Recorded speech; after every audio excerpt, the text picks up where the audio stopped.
Christenson. Welcome to the Board Room Podcast. It's good to see you this morning. How many cups of Joe do you drink in the morning? This is the first one with like about a 1-inch topper for this. 1-inch topper? What does that mean? Whiskey? What the hell's that?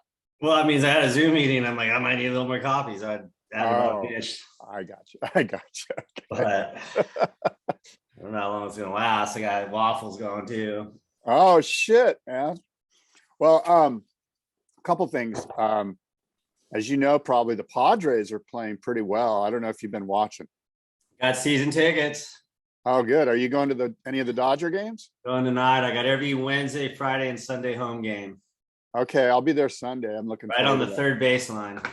Oh, okay. I'll be above you, probably. Where? Which section are you? You'll be behind me, of course. No, above. Yeah, you're worse. Bob Euchre. No, but yeah, actually, I think I am like right in that zone, like the where the announcers are. Yeah, no, they're looking good. I'm excited. Yeah, I am too. I'm super psyched. And I mean, we got pitching coming back too. Yeah, a couple good pitchers. Darvish. Still not satisfied with the bullpen. It's not like our mid-90s bullpen was. Well, it's early. We'll see what happens.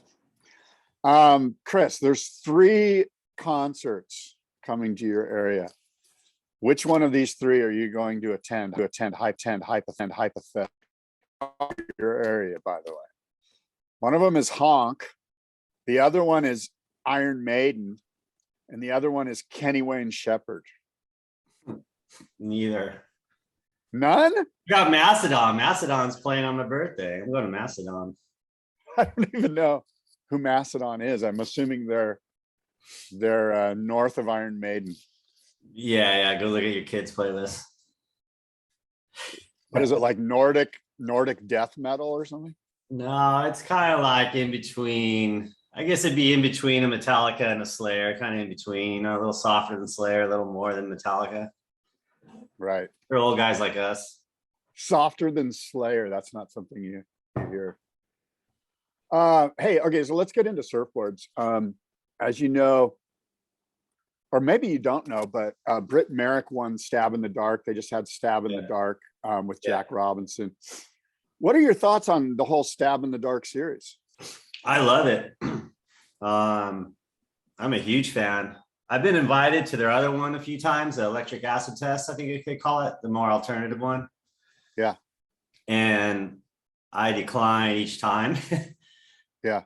And I said, hey, I want to be in the other one, but I don't know. Yeah, that's kind of where I was going with this. I'd like to see you in the other one too.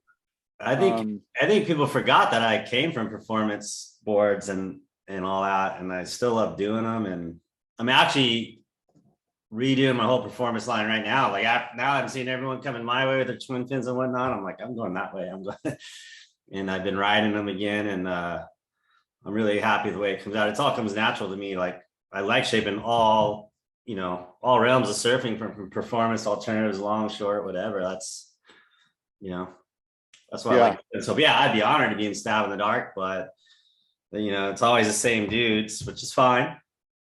And I don't know. I'm a huge fan of Britt Merrick and seeing him carry on his dad's legacy at Channel Islands. I mean, being in the industry, and as you know, like, you hear the rumors, who stinks and who doesn't. And the one rad legacy about CI, like you never hear a bad thing about anyone at Channel Islands. I mean, it's just such a solid brand inside and out, the people behind it, the product, everything. So I'm stoked to see Britt take it. Yeah. And I push back a little bit on the idea of the same guys. Like I don't think you do either. I don't like it that it's the same guys. There can't only be 12 really good guys. Like that's just ridiculous, and it's cool that they bring in the guy from Pukas. What's his name again? I love that guy. Axel. He's actually a good friend of mine. Yeah. Him and I were in the fire together in the Pukas factory. Good shape. Tell me about that. How did that go down? I'm still here. Barely. You've had 2 fires. Yeah, I lost my house and then to a fire, and then literally a year and a half after that, I got stuck in the factory fire at Pukas. So like, well, the short story is I was I go to Pukas every year. It's a factory in Spain. It's actually probably the biggest, besides whatever's going on in Thailand and whatnot. I don't know what those look like, but as far as like surfers working in the surfboard factory, is probably the biggest factory in the world at the time. Place was like a maze, 3 stories. Had I not have been there about 5 trips prior to that, I probably wouldn't be here today, because I wouldn't have been able to navigate myself out of the building. I was stuck on the 2nd floor. What saved my life was my jet lag, because I was super tired. I had just gotten there and I was shaping, and I had Bose noise canceling headphones on and a respirator with fresh cartridges, so I couldn't hear or smell anything. I finished shaping the board at about 3:45, 4 o'clock in the afternoon. They're actually having a heat wave there. It's probably about pushing 100 degrees, which is hot for there. And that's what started the fire. Is, all the circuits, the electrical surges were just on full blast in the whole town, and it overloaded their central AC heating and all that. And that's what started the fire. So they had one room where all that stuff was, and it was contained, but it was built right next to their acetone room. And so when that fire burnt, when their utilities caught on fire, it was in a contained room. But once it went through those walls, then it got into the acetone recycling room, and then it was just boom. So long story short, there's probably about 30 something people working there at any time. And I got super jet lag, walked out of my shape room to rack the board in the hallway, and I kind of looked around. I'm like, where is everybody? I go, that's weird. And I took my headphones off, and I heard that, and I could hear people outside screaming my name, because apparently it's only me and one other guy upstairs were in the building. Everyone else has been evacuated for about 8 to 10 minutes is what they say.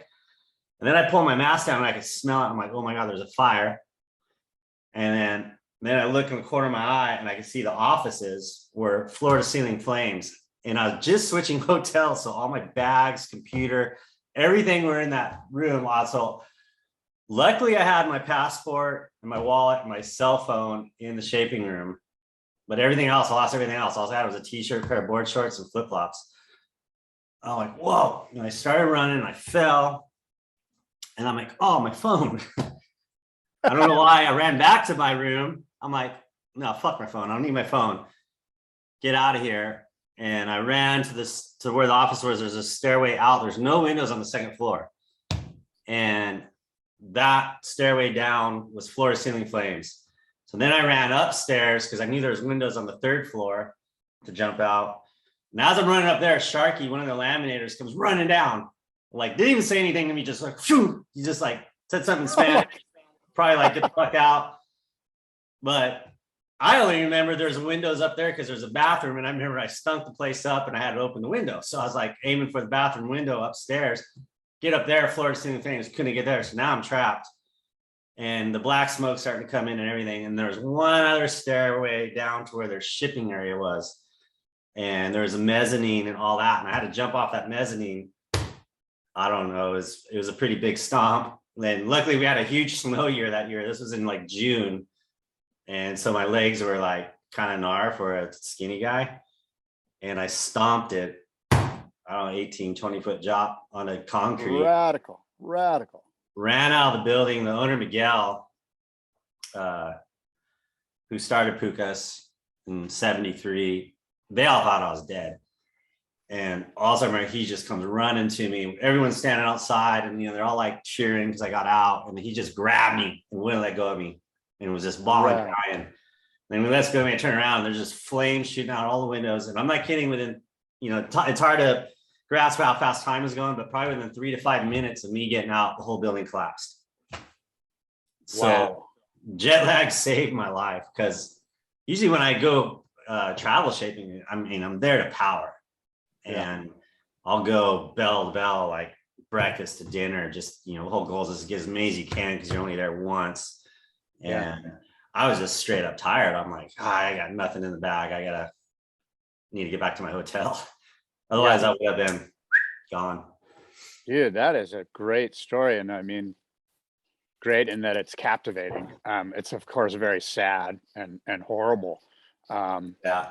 When you tripped, what was when you tripped? Like, like at that moment when you saw there was fire before you tripped, were you like, holy shit, my life's on the line? Or were you like, okay, did you think it was easier to get out? Or, you know what I mean? Like, where were you at in your fear or concern level? It was just like, those movies you have when you're running from something. I slipped on dust, I was in flip-flops.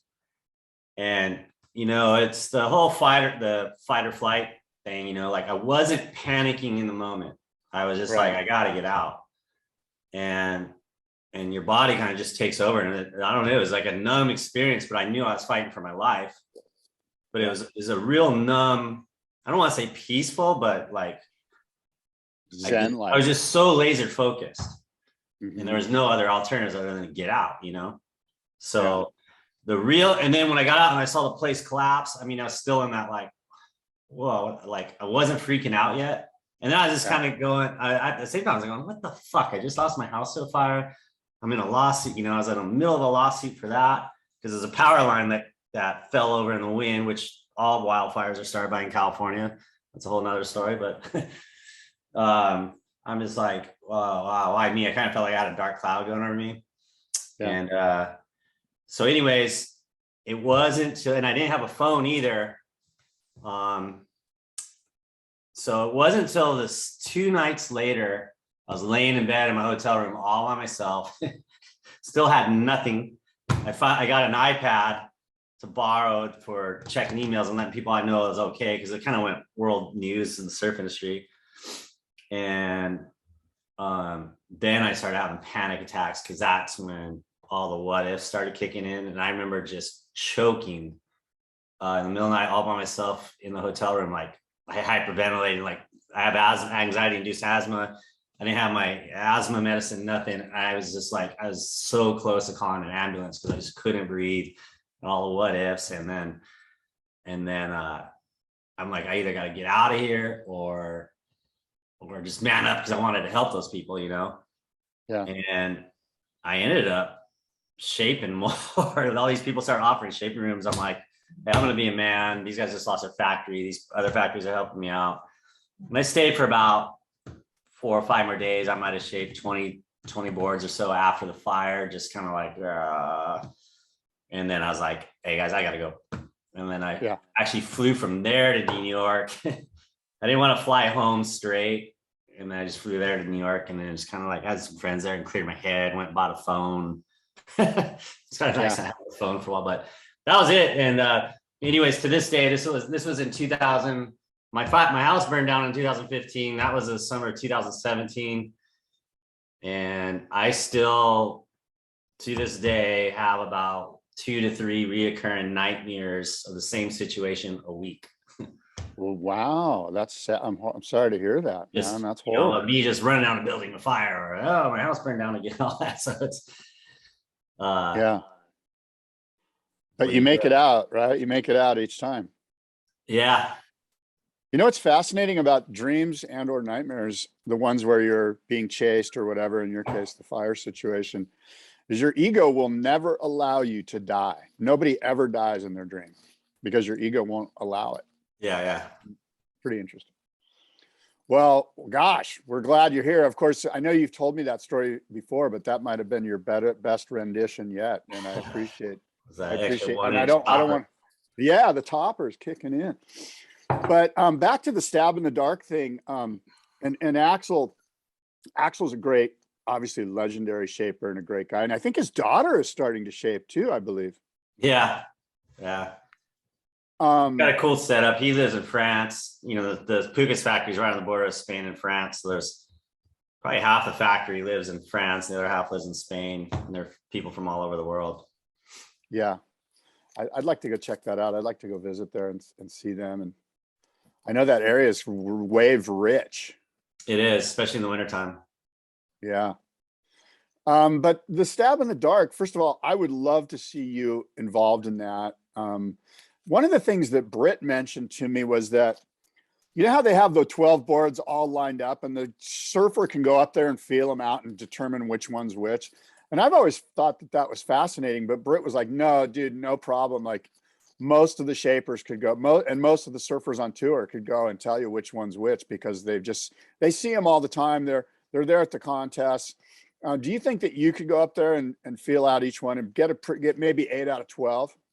Yeah. Yeah, I do. Yeah. I had a thought, and tell me what you think about this. What if the guys at Stab just chose 2 shapers and didn't tell the surfer, and they built 12 boards, and the surfer went up there thinking, okay, I got 12 shapers here. I got to, what do you think of like throwing that curveball at the surfer? I don't know how much it'd matter. I mean, obviously there's those guys, like I remember like the Mick Fanning one. That one was the most impressive to me because he is really nailing them. He's just like mayhem, DHD. So obviously, like it seems like all these guys, their shapers usually in it. I don't know. I'm not going to critique the thing because I'm a big fan of it. I actually like everything they're doing. Like I think it is more exciting that there is a lot of shapers. It kind of keeps you more engaged rather than just 2 guys. So I don't know. I'm not going to try to change the wheel on them. I like what they're doing, really. My only, like, just like you're saying, like, it'd be cool if I know there's some more shapers, but there is some more shapers. And then there's actually not, like in my opinion, and I think a lot of the, other shapers in the upper echelon or whatever you want to call them. Yeah. There's not a whole lot of great shapers anymore. Yeah. I hate to be blunt, but there's not, and there's a lot of new alternative guys and some of them are good, but there's very few performance guys. Like name someone under 35 that's like a upper echelon performance shaper right now. Like, I know they're out there. I know they're out there, but it's not like how it was 30 years ago when there was a bunch of us under 35 trying to get after it, like I came from. Yeah, go ahead. Well, I just came from the era, like, like I guess my generation would be, me, Biolas, JS, we're all kind of the same age, Cordell. Mm-hmm. There was a group of us then doing that. And, I was a performance board shaper. I wasn't, I was doing twin fins and all that. Well, my main thing was, I started making keel fin fish in 93, 94 when I met Skip. And people made fun of me, you know what I mean? But I'm like, I don't care, these kind of work. And then, I kind of saw that door open for the future for that kind of stuff. But I don't know. I'd like to see some younger guys get it, but it's a whole different thing now with the computers and all that. It's like, if you're not, it's like hand shaping, like, all right, cool. I feel like every shaper should know it, but now like starting out, man, you gotta be better with the computer than you are with your planer. Back when we started is the opposite, Yeah. And I'm horrible on a computer. Like, if I wasn't that stab in the dark, I'm like, this guy wants 33 liters. I'd be like, what is that? 5'10"? 2 5/8. I'm gonna be going to the Lost website and stuff. Okay, that one's 33 liters by 19 and a half. Okay. Dude, we got to get you in that thing. It would be so great. I'd be psyched if you. I would like to see that stab in the dark. I would like to say, hey, all right, and they document like the shaper's got to do the whole thing start to finish and glass it. Oh, that's fascinating. I love that. And they document that, like they send their guy to each guy, and these got to be hand shapes, and they got to be da-da-da-da, and then that would be cool. Wow, that would be more be intriguing, cool. And like, you'd be surprised how many shapers don't know how to mix a cup of resin. I know. You know what? Hand in the dark. We call it hand in the dark. There you go. I love it. But shaker, there's always been that debate too, like, oh, hand, it's. Especially in my genre, people are like, it's got to be a handshake. I'm like, dude, I'm not going to eat top ramen and live in an apartment the rest of my life. Like, I got to do numbers and and this whole, like, these guys, it's better if it's a handshake and this and that. I'm like, man, throw all the way out. I like to use the analogy, like, hey, what's the difference between a handshake or a computer shape? Handshape's a little more like live music.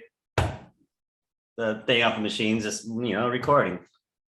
Yeah, that's a great way to look at it. Yeah, a good shaper is going to be able to do both just as good. And nowadays you kind of have to and kind of lean towards like the performance stuff. You better be better at the computer. Yeah. Yeah. And tell me about your new performance line, if you can, a little bit. I'm actually riding performance boards again. It's so funny how cyclical surfboard design is for all of us. And we're at different parts of the cycle. And I'm literally riding like a 6.2 tri-fin right now, and I'm loving it. Yeah, well, I think the alternative stuff being in that really helped it too, because for a while those performance boards were like water skis. They're just way too bent and narrow and everything. And then then go 20 years forward, and you felt like when riding keelfin fish, like you felt that sensation of just the planing and the trim and the acceleration without having to do it yourself. And now you can incorporate those kind of theories into like what performance boards were missing 20, 25 years ago. And I think they're doing that now, and also I think the whole alternative movement, you had guys that were, 25, 30 years ago, you're a longboarder or a shortboarder. And then the alternative thing came and everyone's in the middle. And it got like the performance guys interested in the longer board stuff. And they got the longboard guys, more able to go in the shorter stuff. And now you got, now pretty much most surfers have a more diverse quiver now because of all that.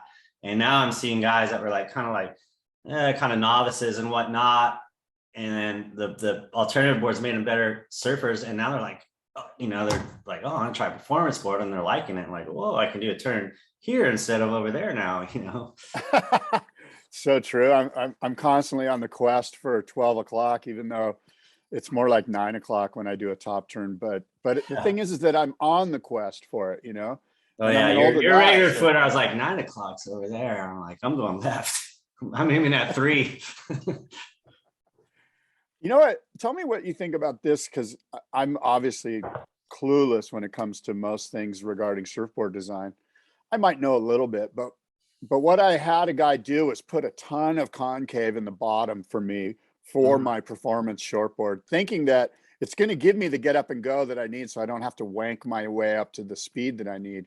Is that something that you think makes sense to incorporate in a modern performance shortboard, a ton of concave in the bottom? Well, yes and no. Technically there's 3 planing surfaces on a surfboard, and especially when you look at it from nose to tail. So you got your rail line, both rails, so that's 1 and 2, left rail, right rail. You got that curve. But then if you have that curve here and then you put a ton of concave through the middle, that's your 3rd planing surface. And what that does is you put a lot of concave, that flattens that center line out and still leaves a curve in the rail line, if you're following me. Yeah. So it just depends. It's all algebra, if you lessen the rail line rocker, you can lessen the concave, et cetera. And it just depends what you're looking for and aiming for. So there's a million ways to do it. Right, exactly. And is it true? Because my brain takes me to less is more in all regards, and some have told me that with high performance shortboards, obviously, I mean, just a minute amount means a lot, especially to these high level surfers that can feel it. Yeah. Yeah. And, going back in the performance board realm, especially the guys on tour, those guys are like Formula 1 drivers, and to me, the hardest board to shape is your 510 thruster tour board. Like, these alternative boards, the blanks come pretty much there. The planing surfaces are wide and flat, a lot more user friendly, and a lot more user friendly for the shaper too. Like there's more room for mistakes. It's almost like the cast iron golf club and the forged iron golf club. Like the sweet spot gets really small on those performance boards, and the room for mistakes becomes really small. Yeah, I'm sort of fascinated by the. Well, tell me about your line of shortboards if you can. I know you said you're kind of re-tinkering with them. Is there anything you'd like to tell me about it? Because I'm geeking out on ordering one. Yeah.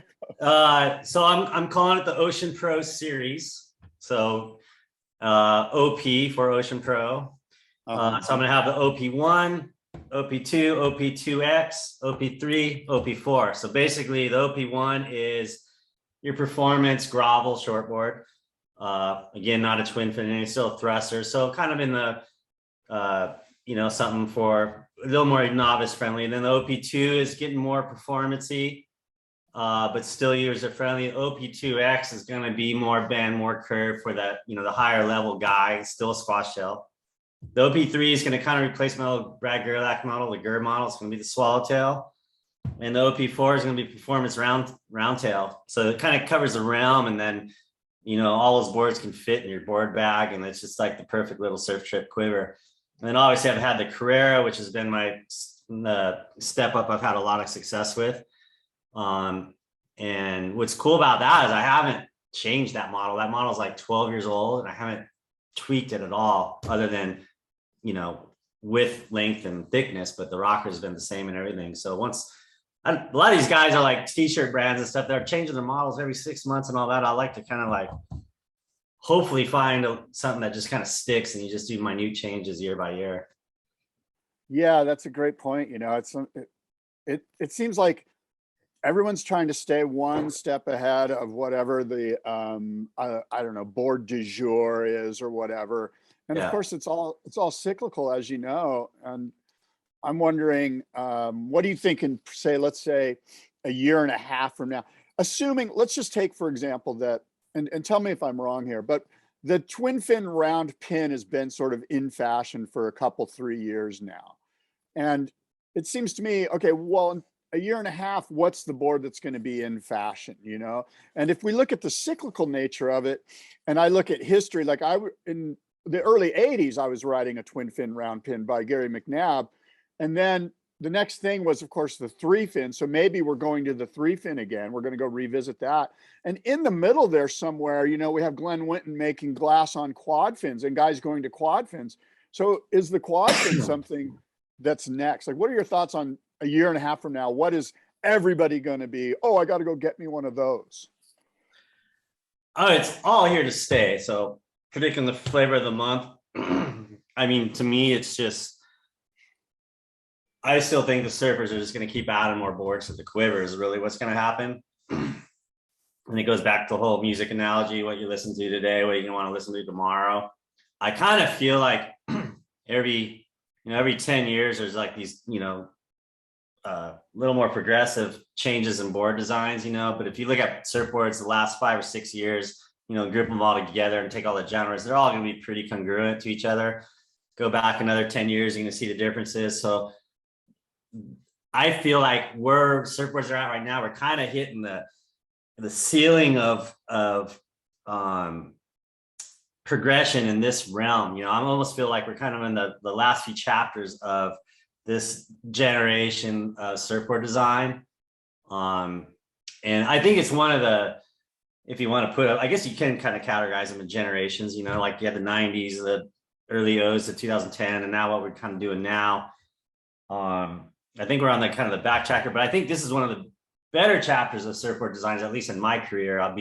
This August will be 30 years of shaping. So I think, you know, that if you want to package the last 5 to 10 years of surfboard designs, I think this is probably the most exciting and the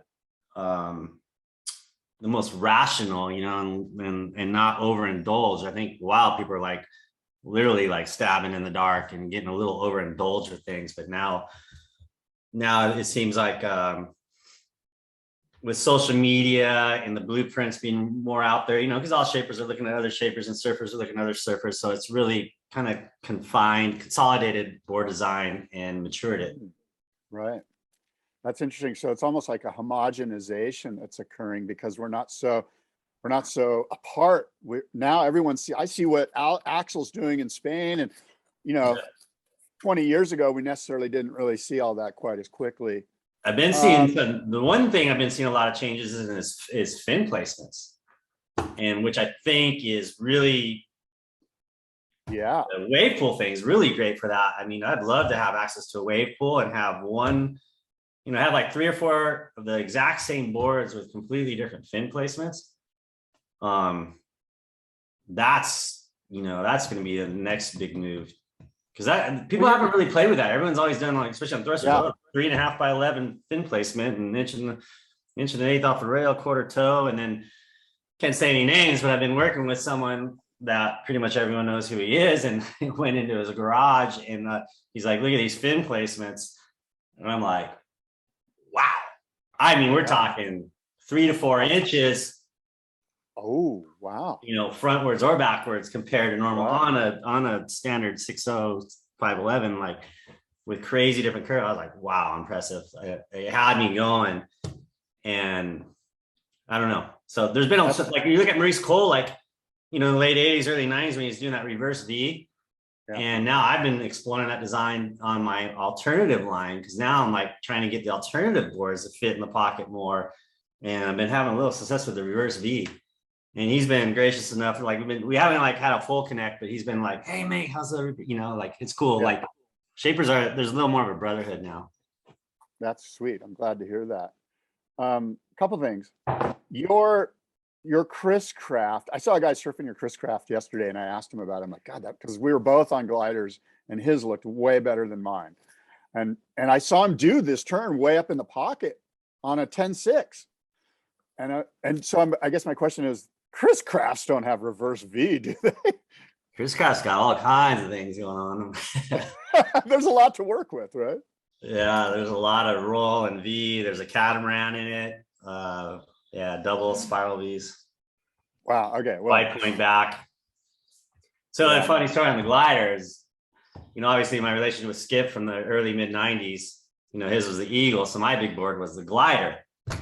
And then everyone started calling big boards gliders. And I was kind of like, that was 20 years ago, Chris, he's a little more like bitter and cynical. And I'm like, everyone's calling them gliders. And so that's why I call it the Criss Craft, because I didn't want, I hear you.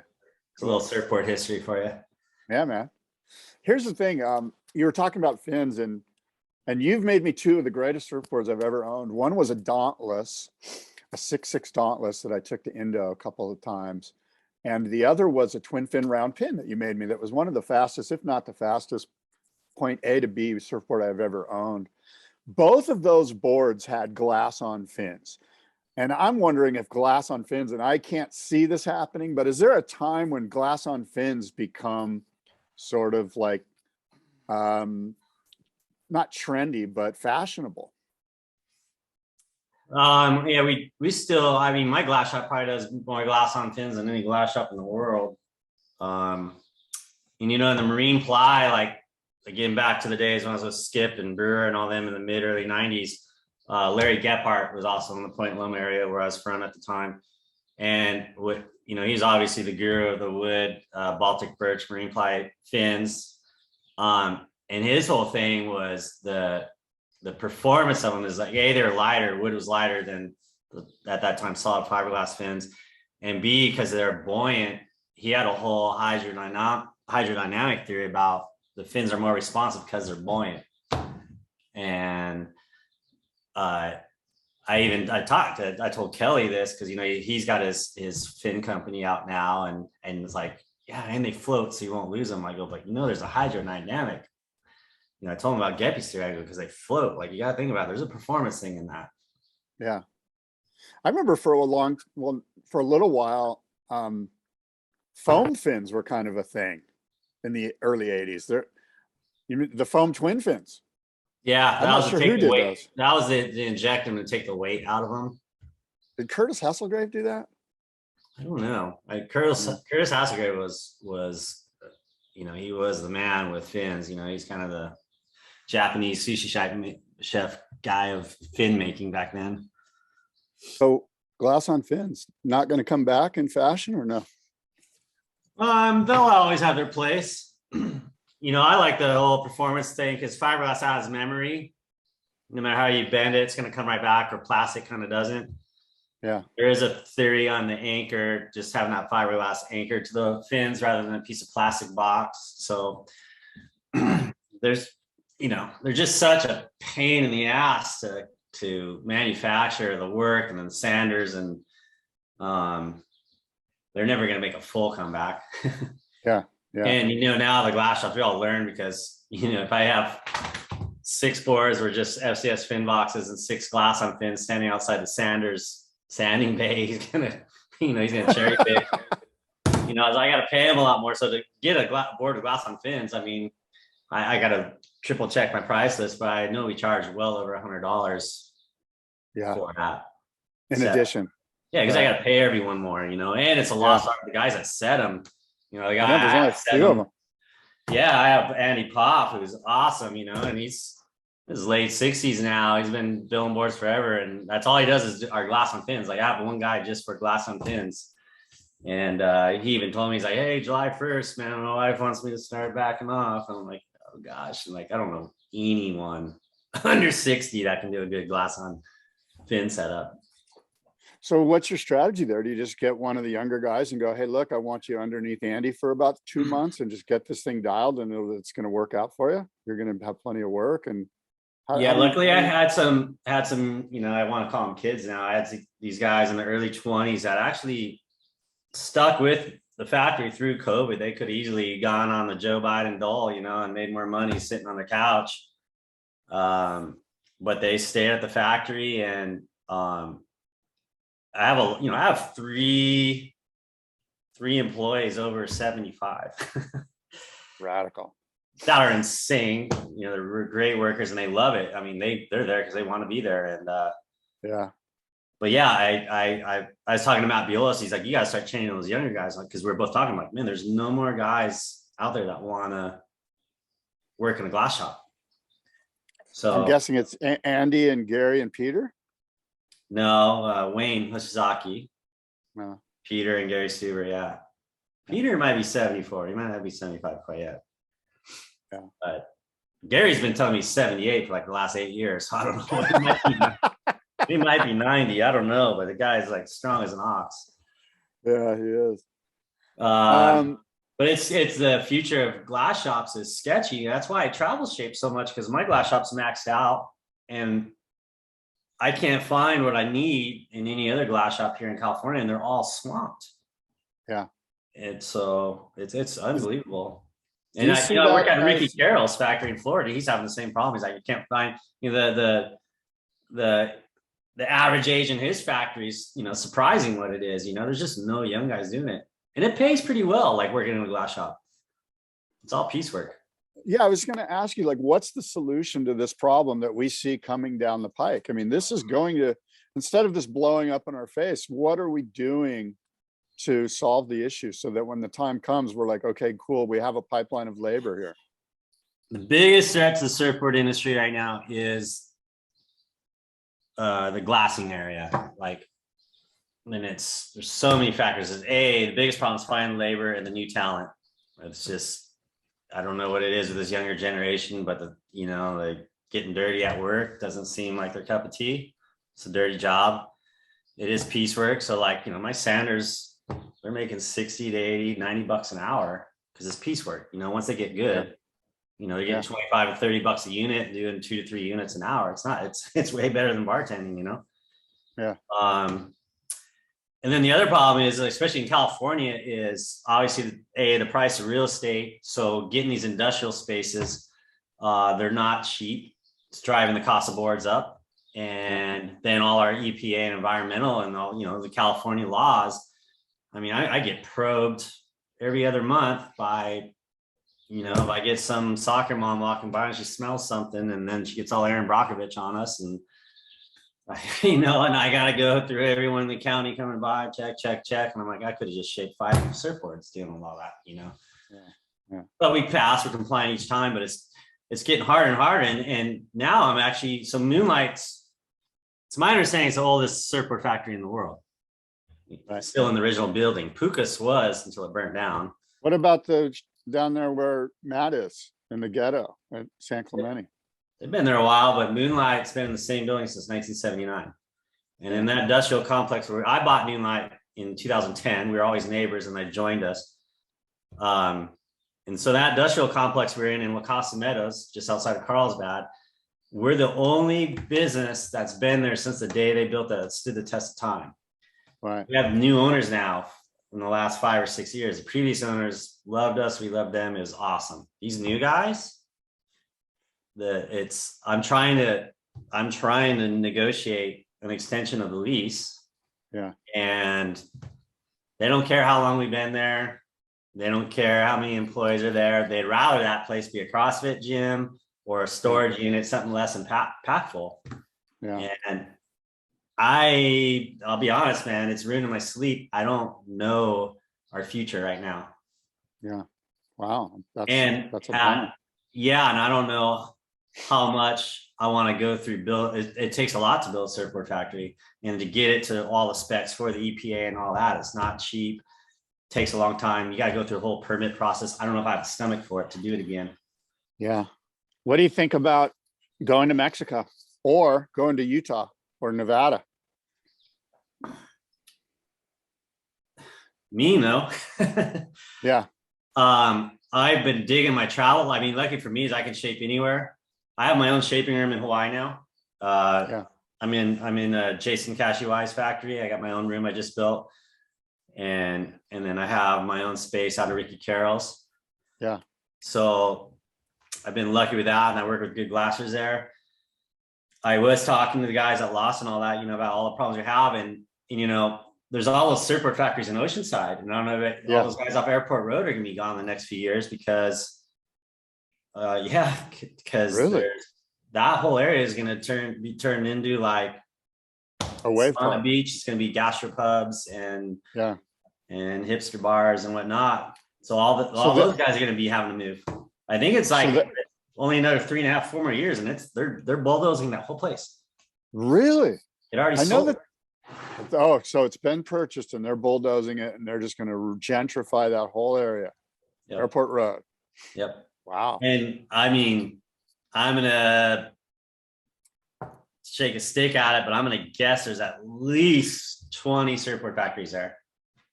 Yeah. Wow. There's just a ton of. So it's really kind of interesting. Like, this is a much deeper story that needs to be researched, actually. What's going to happen to surf? Where are we going to get our surfboards?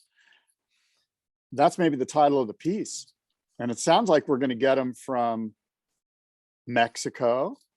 And there's obviously some factories in Mexico. We all know what's overseas, in Asia and whatnot. And I used to be outspoken about all that stuff, and I'm not anymore. Like, I get it, it's business.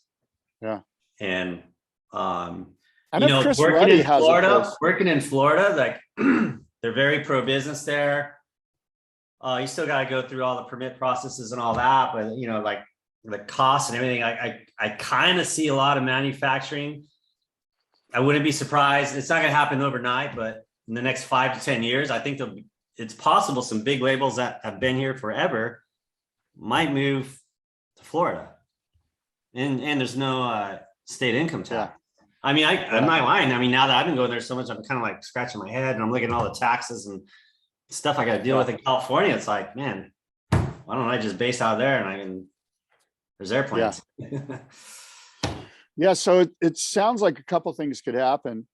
One is the rise of, for lack of a better phrase, the backyard shaper gets stronger. And I don't mean backyard shaper. What I mean is like the guy that can get a little unit out in Vista at some industrial park and bang out his own personal boards and do the glassing and everything himself. There could be a lot of those that kind of pop up, and those are limited obviously in how much growth they can do. They kind of can only do so many boards if it's just Joe Schmo and his, his rack. And then the other thing is this thing that you're talking about, which is moving out of the state. And I know I believe Chris Ruddy is building boards in Nevada. It might be Utah. I forget where. I think it's Utah. Yeah. And so you're saying there's some that that are thinking about moving, or you could foresee a future where like whoever, a big company, and I'm not going to say any names because I don't know this to be, they would move to Florida where it's just easy. You can still distribute, globally. And that's fascinating, right? Because that does seem to be something that's in our future here sooner rather than later, 2-3 years.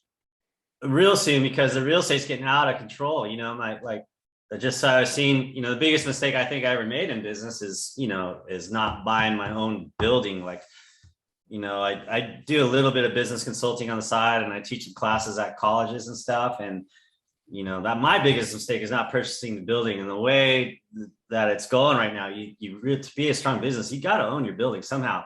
And when I go back east, most of the legit board builders on the East Coast own their buildings. Yeah. California, I don't know. There's only a couple guys I know that own their own buildings. I think I have the biggest surfboard factory in California. If you combine Moonlight and I can't think of really. I mean, I think number one, as far as in-house glassing and everything, what we do. And I'm not bragging about it. I'm just. No, you're just. What about G&S? Do they have a big space? G&S, Debbie and Eric. They have a modest size space. Yeah. I wonder if, so I'm trying to think who owns their building. Like does Well, yeah, it's probably personal business, but I know a couple guys that do. But you'd be Yeah, one of surprised at like the bigger Marcio. guys that don't. Marcio does. Yeah, Marcio, Sharp by Surfboards. He's one of the guys I respect the most. He's a very talented shaper, and he's a really smart businessman and yeah, humble. he is. I like Yeah, him. he's a great guy. I do too. I'm a big fan of his. Always have been. And it's cool to see he's finally getting his respect. Like, Totally, like, He's an old Point Loma guy, like from back when you were going to school down there, I right? used to work for him. That's cool. I used to. What'd you do? What'd you do for Marcio? What was you do? Were you the shop grom? No, while I was in college, me and Adam Gillespie, I roughed blanks for him. I did everything except for turn the rails. So I'd outline them, foil them, boom, boom, boom, and give them to him. I think I was doing like, it wasn't for a long time. I was working for him, Rusty, Dick Brewer. I was an animal, man. I just loved to work back then. Him and GNS. And then for a little while at Rusty, I was working for Rick Hammond. I was like his guy. And I did 10 a week. Every Wednesday, I came with my truck after school, dropped off 10 blanks, picked up 10 more. Rick Hammond would draw the outline, and everything was by hand. It was fun. That's so cool. Because when you think about, I'm thinking about your legacy and sort of your, like the guys that mentored you. And of course, we got Brewer, we got Skip, we got Marcio, we got Rick Hammond. Is that correct? Yeah, and a lot of those things were short stints other than Brewer. Like Brewer, I was with for a long time. And obviously we know he's not doing so well right now. So actually got an update last night. That's not good. But yeah, all the other guys were short stints, but it's cool because every guy was so different, Yeah. That's sweet. Tell me about Timmy Patterson. He's this year's honoree in the Icons of Foam at the Board Room International Surfboard Show this year. You guys are pretty close friends, yeah? Yeah, as of recently, we have been. Yeah. He's like a shaper, you know what I mean? Yeah. Like the guy just likes to get in there and do it. And I talk to him on the phone now and stuff. And he actually he's kind of got me motivated again. I kind of got like this new born again shaper thing going where I'm actually liking to shape more and more. I kind of went through a burnout phase. Yeah. But he's a cool guy because he knows I'm a complete idiot on the computer. And he's actually really good. So, I mean, he offered like 20 years ago, shapers would never do this, but he's like, hey man, just get your stuff on files, bring them up. I'll help you clean them up. Because when I do it on a computer and I hit freaking the button and have to cut the blank on the machine, it looks like a freaking Christmas tree. I'm like, what the hell is that, man? I can't do it. I got to pay this lady. She's got like this Tesla gun that all my boards are from hand shapes. So everything that I do on the computers is scanned from it, a hand shape. And because I can't, these things are nothing to me. I was like, right. Yeah. Yeah. Interesting. Timmy, well deserved. He should be an honoree. He's a shaper. I don't know too many people that might love shaping more than he does, really, from my seats. Yeah, he's got some kind of unique, like he's the kind of guy that's he's got some tools that he sort of, I wouldn't say he crafted them, but just through the process of, he's got some stuff that he's like, oh, look at this, like, and they're just funky little things, but he's created. He's the funnest guy to watch shape too. I've seen so many shapers, and I always tell some of the younger shapers and all that. Like I remember telling like Ryan Birch, a couple guys, I'm like, hey, when Timmy goes shape, watch him shape, man. The guy's nuts. Like, and he like has one eye, and he's just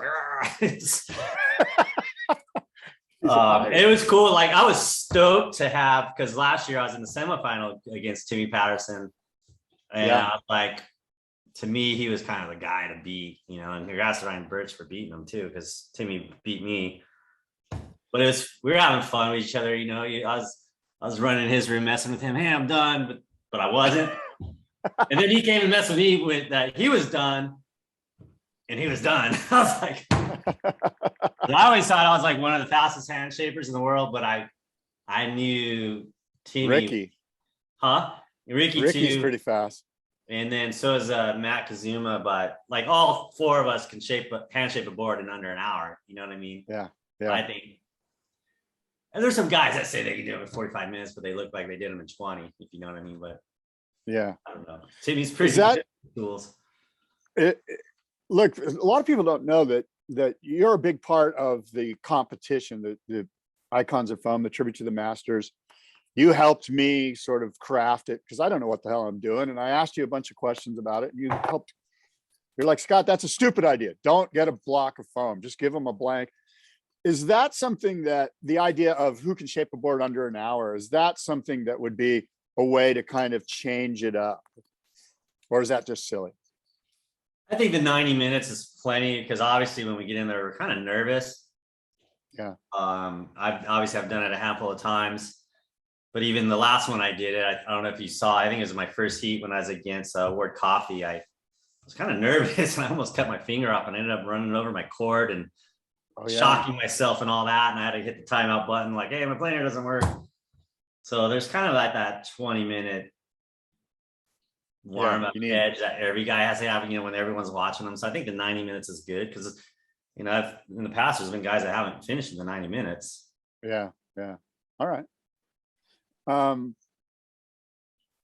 Big wave surfing, you obviously are making boards for the elite big wave surfers, most notably Ian Walsh. How would you describe it from your point of view emotionally? Like when you see, I mean, Ian's surfing in life or death situations, and so are these other guys that you've made boards for. What's it like to watch these guys ride your boards in big waves? Those are obviously the most rewarding accolades in my career. From when Greg won the Eddie, obviously that one's probably the most special one to me because I was like the way the times were. Then seeing Ian when he won the Jaws contest and apparently he got the wave of his life. And there's kind of a funny backstory to that. But those are really rewarding and like stuff I can feel like I can hang my hat on. And the rad thing is the board that Greg won the Eddie on and the board that Ian won Jaws on were actually handshakes. Oh yeah. So it kind of like, I don't know, it just was that feather in the cap. It just made me feel good. Like, hitting those buttons. It's hard work. You know, like I always said, it's like building parachutes. You got to make sure they work.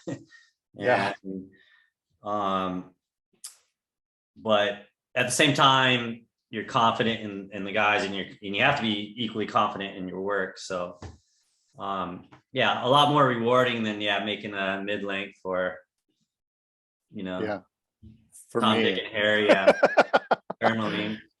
What's this wave of his life? What's the backstory? You mentioned you teased a little bit.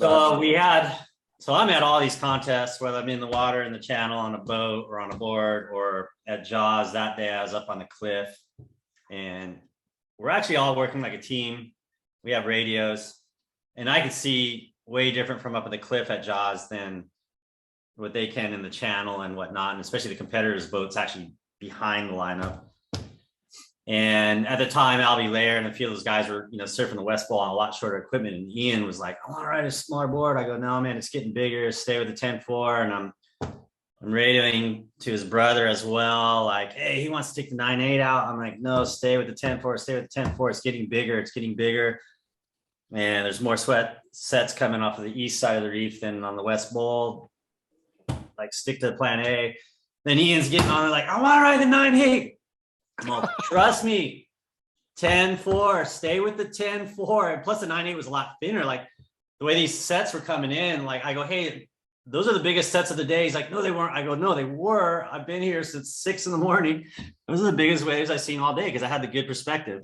And the cool thing about the contest is they had that area, the cliff roped off, is only for friends and family and WSL people. So, and I'm like, no, I'm telling his brother, don't let him take the 9.8 out.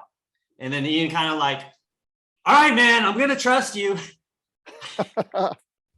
And he, radio off. And then at that time, I'm kind of like, oh gosh, I hope I made the right choice. Because Ian's, Ian and I are super tight, but he's a serious guy. Yeah. And there's no way he would have caught that wave on a 9.8. Yeah. Radical. And does he recall the conversation? It's kind of like, because I knew if he wouldn't have made it out of that heat or whatever, I'm like, oh, that's gonna be the end of my career at the end. And do you guys joke about that conversation? Yeah, we do too. And plus he's so hypercritical because, I went to the boat ramp when he came in, as announced he won it. I ran, we got champagne, the whole family was there. And of course, right when he got off the boat, gave him a big hug. I got two cool photos, like hugging Greg after he won the Eddie and hugging Ian after he won Jaws. And then one of my friends was like joking. I go, watch, man, he's going to start like wishing there's more rocker or this or that. And sure enough, at the award ceremonies, I'm like, he's like, you know what, man? I just feel like if I could a little more rock, I could knife it. I'm like, dude, relax, man. You just got what people are calling the best wave in history. Just enjoy it. Yeah. That's so great. Ian's actually working with KT now in Maui, which is cool. I like seeing guys work with other people on that. Yeah. Like I said, I feel like I can hang my hat on all that stuff. Yeah, for sure. Do you think that the big wave surfing, the shaping of those boards, it seems like for a while there was a lot of attention towards the way those boards were changing and evolving. And maybe it's just because my eyes aren't open to it, but it doesn't seem like there's as much media attention to the evolution of the big wave paddle gun. Are we at like a place where everyone's pretty comfortable with, it is what it is, and it can't really get too much better? I actually feel like there's a new chapter starting in that realm where all the performance stuff's kind of on the backside of that book, where I think there's a new book coming, seeing what Kai Lenny's been doing on all the different types of craft he's writing. Now I think the focus, for a while when I was in it, the focus was just getting into the waves, because the paddling in at Jaws and all that kind of took over from toe surfing.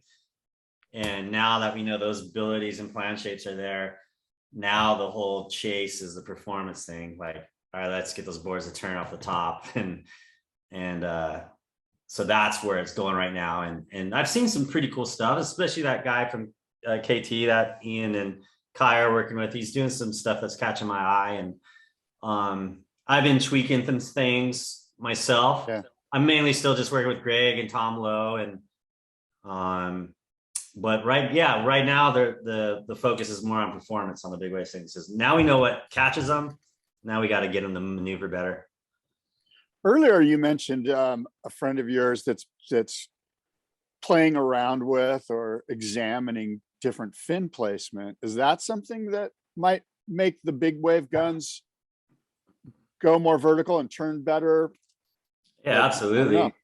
Yeah, we played,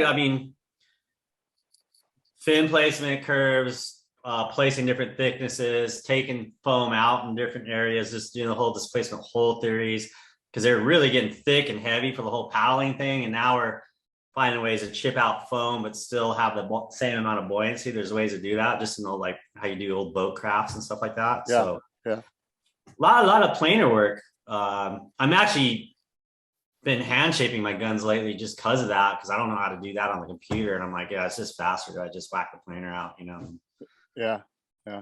Interesting. Huh. Let me ask you this. If I compensated you, could you guide me through the process of shaping my first surfboard? Yeah. Still have me around a golf too, though. Dude, I've set up golf like 4 or 5 times, and each time you're like, let's play, and then you're like, oh, I can't play. Yeah. I'm super into golf right now. I've been playing a ton. I played 9 the other day, and I've never done this before. Like, as far as I've shot even par many a times, but every hole I got a par. Wow. I've never done that. I've had a lot of even rounds where I even had double bogey and a bogey and then made it up with a couple birdies, but yeah, every single hole a freaking par. I was like saving myself, like, I'm like, oh, I'm not going to get this time. I got a 20-foot putt. It was like Caddyshack, I was waiting to get struck by lightning. It was like 20-foot putt just down the heart. I'm like, did anyone see that? Where are you playing golf at? Mostly I'm a member at Morgan Run, and then, I live in the mountains part-time too. So I play Bishop and Mammoth, the 2 courses in Mammoth. And then I play good old Cocoa Beach Country Club in Florida because from April to November, I'm in Florida every month for a week. Yeah. And Cocoa Beach Country Club, they have 27 holes, and it's $9 after 4:00. It's an amazing golf course. That's Kelly Slater's home track. Oh, really? It's an amazing course. Greens are a little fuzzy, but you gotta watch step. There's alligators everywhere. It's like Jurassic Park. It's pretty cool. Kind of like that time we played in Australia. Remember, there's like birds that look like they're on the covers of cereal boxes flying around, like toucans, whatever they call them. Yeah, that was cool. I do remember the birds. Yeah. Byron Bay Country Club. Wasn't that where we played? Or I don't know if it was a country club. It might have been a muni or something. Byron Bay Municipal Golf Course. Yeah, it was nicer than any track here. It was pretty nice. Yeah. Well, look, I'm going to get you out. We'll get you out there. It's just a matter of, I think you said May you're available or something. Yeah, I actually go to Florida next week. So. All right. Well, so you're willing to guide me through the process of shaping my first surfboard? Because I've asked numerous people and everyone says, yeah. And then when I hit them up, they're like, oh, I'm kind of busy. Yeah. No, I actually like it. I've taught a few guys, like got them in there. Yeah. All right. It'll be simple. It'll just be a little fishy thing. Yep. All right. Well, Chris, we've covered a lot. What have we missed here this morning? Anything? Well, I think when you originally called me, you want to talk about kind of what the future of the industry is. And I guess I just want to like go back to like, what is scary is the glassing situation. And there's also a lot of opportunity. Like there isn't one glass shop in California that doesn't have work. So it's definitely it's definitely not a stable situation for the future. There's a labor shortage. There's, obviously with the fumes and stuff we use, it's caused a lot of concern. It's not an easy business to start, but it's actually a lucrative, fun business to be in. It's just, there's just not enough guys right now. And that's what's scary for the future of surfboards right now. And I see why people are going to other countries for less regulations and all that kind of stuff. But I don't know. I wish there'd be more glass shops. That's a big problem with the future of surfboards. So if I was a young guy, like let's say I was 22 years old and I was listening to this, I'm like, okay, well, what do I do? Like, do I call Criss and go, hey, I need an apprenticeship? Or like the part of that labor shortage is that there's no obvious, I guess it just takes a guy with some gumption and some moxie to go, look, I want to learn. I'm here. I'm knocking on your door. You better help me. Right.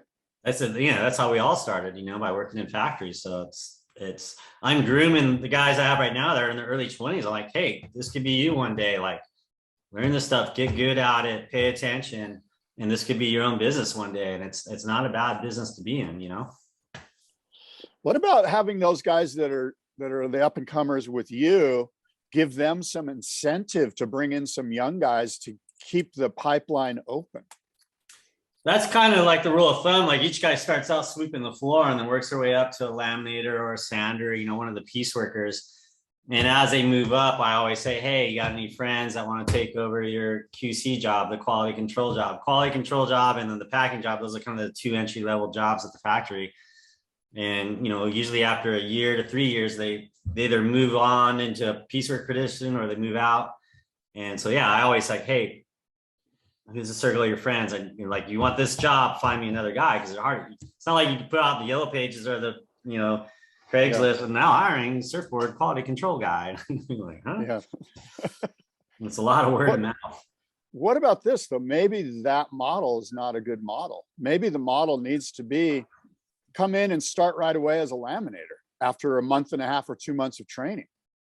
So that guys, because there's guys that are like, why do I want to do 3 years of sweeping up your floor? I'd rather just, okay, that's option one, but I could go be a bartender and make $90 an hour or what, you know what I mean? Like, so maybe there needs to be a change in the paradigm within this, the way you guys are looking at it. Yeah, yes and no, but a lot of it too, just them being around the factory, they kind of start getting things through osmosis, watching around, seeing how guys are doing it, especially when you go into quality control, that's like the best way because you're doing light sanding, you're mixing resin, you're fixing blends, you're fixing boards that fall off the rack, and then those guys move up from there. So I hear what you're saying. Yeah. All right. A lot of the old timers too, they're stubborn, because they know it's like you call it sacred craft, right? A lot of the old guys like, hey, you go in and watch them and they stink eye you like, beat it, kook. Like, yeah, but that's not okay. That's not okay. Yeah. And I used to be that with my shaping and I'm not anymore. You want to watch? All right, let's go, How pissed will you be if I start my own company after you teach me how to shape? She'd be like, dude, you don't know what you're getting into. No, there's so much. We're all busy, you know. It's just so much work out there right now. Yeah. Well, all of You us. mentioned- I mean, I've got an 18-month waiting list right now.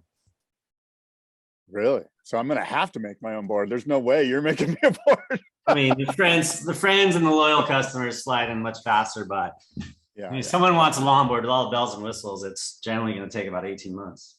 Yeah. Yeah. Earlier you mentioned that there was only really a handful of like legit shapers. Like, what would you put as that number? Like, I mean, and I guess we're talking high performance shortboard shapers, right? I mean, there's got to be, I don't know how many just in Hawaii. There's a lot in Hawaii. There's a lot of great shapers in Hawaii. Exactly. Old school performance guys. You know, you got the Yeah. There's Bushman, Ross, and Arakawa, JC, Yeah. Paizel, Johnston. Yeah. Johnson. They're And that, to everywhere. me, that's kind of like a hub. And then obviously in Australia, there's a lot of great performance guys. By the way, you were just touching on Oahu. That wasn't even Maui. Yeah, Like, yeah. right? Like there's another 15 or 20 on Maui. Yeah, They you got don't even- JT, Kazuma, obviously Jeff Tamponi. Yeah. There's a lot of guys, but So okay, so now that we know that there actually are a lot of guys, wouldn't it be cool if Stab just got a whole new round of 12 different guys? Like, do we really need another thing with the 12 standard guys? Like, why not get you and I and Stab too, by the way, could come up with 12 guys that, and it would be an interesting stab in the dark to see whoever, let's say Jack Robinson, ride 12 boards that aren't necessarily on tour, but are high performance shortboards. I think it would be good for the industry. I think it would be good for the common guy like me. You know, it seems like they're a little bit pigeonholed. I agree with you 100%. Maybe like the guy that wins, just like, you know, the board build off that you do at Sacred Craft, like the winner keeps on going. I don't know. It's their money, it's their production, but I still like the idea of like, all right, like throw a plane around and make them glass and sand them, everything start to finish, and it's documented. Yeah, I like that too. That's exciting, but yeah, and then mix the crew up, because how many stab in the darks has there been now? Like 6 or 7. Yeah, I'm not sure the exact And number. it's pretty They're much great. the same 6 or 7, 8 shapers every time with a few guys added in, but I don't know. I get excited when they got a new one. I always watch it, you know. Yeah, me too. It's better. I miss than good. that. It's Although great. like I live down the street from La Paloma, that's what's weird about San Diego. Like freaking Rolling Stones could be in town and like, oh, they played last night. Like San Diego's so weird like that. I live close to La Paloma, and like, oh, Stab in the Dark premieres tonight or it was last night. I'm like, I didn't know. I would have been there. Yeah. Well, look, here's the deal. You can go see Iron Maiden. I just told you about Iron Maiden. I'd like to see Iron Maiden, actually. They're killer. I've seen Like, it. what I get? Free set of tickets for being a guest on the show today? No, but they're really good. You should go see them. Yeah, They're super good. they are good. God, how old are those guys now? They're probably as old as my laminators. They're pretty old. they're pretty old. The lead singer guy flies his own airplanes. Do you know that? He's a pilot. He flies 767s. That's pretty cool. Yeah, he's a Get him on the podcast. I'd like to. Anyway, Chris, we've said a lot. I'm excited about what's coming up with the Ocean Pro series that you're designing. Thank you. I'd like to get on one of those for sure. And I'm excited about building a surfboard with you as my guide. You're going to mentor me through the process. Maybe you can do that on the podcast. I don't know if you guys do videos and whatnot, but yeah, no, absolutely. It would be great. It'd be really good. We'll do the 90-minute rule, just like you do in the thing. Like, holy shit. Are you kidding? It's going to take me 90 minutes to sharpen the pencil. I think you thought Rawson was slow. We'll be like, all right, Scott, you got 90 minutes. Let's go. That would be, but see, the thing is that I'll do one half. All right, do it just like you did on that half. All right, Now we're gonna do this. You do that. An asymmetrical, I assume. All right. Well, look, Chris, thanks for being on the show. We're gonna golf. I'm gonna set it up, and then I look forward to talking with you. Whenever soon. I'll shoot you a text. Thanks, Scott. Okay. Talk to you later. Bye bye.